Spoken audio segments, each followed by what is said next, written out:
खुलुमबाय। गोजोन फुंबिलिनि गासैबो बड'लेण्ड बुब्लिनि अनसायगिरिफोरखौ बरायग्रोबाय। दिनै 16 जानुवारि शुक्रबारनि फान्जामुथिखौ फरायथिनो लादों आं उदांस्रि मुसाहारिया।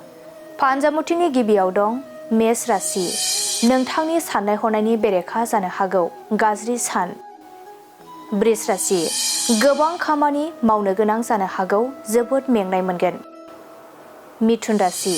नोंथांनि बिसिनि जिउआव जाफुंसारनाय फैगोन, नखराव गोजोन फैगोन। कर्क राशि। खामानियाव गुबुनजों बाहागो मोनफानो हागौ, खामानियाव मुखुब जानानै थागोन।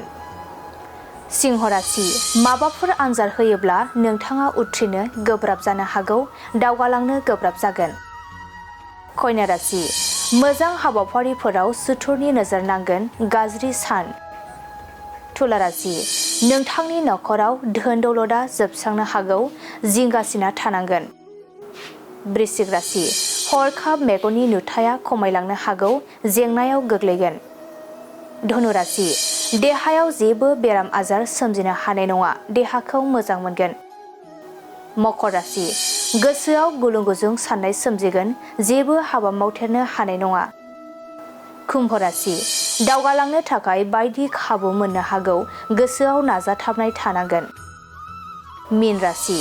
गोसोआव गाज्रि सानखांनाय फैगोन, गोरोन्थि हाबा मावफ्लांनो हागौ। दिनै सानसेनि राशि फरायथिनायाबो एसेनोसै। आसा खालामो नोंथांनि दिनैनि साना मोजाङै मोजां थांगोन। बेखौ बड'लेण्ड बुब्लि नखरनिफ्राय मिजिंथिबाय। गोजोन्थों।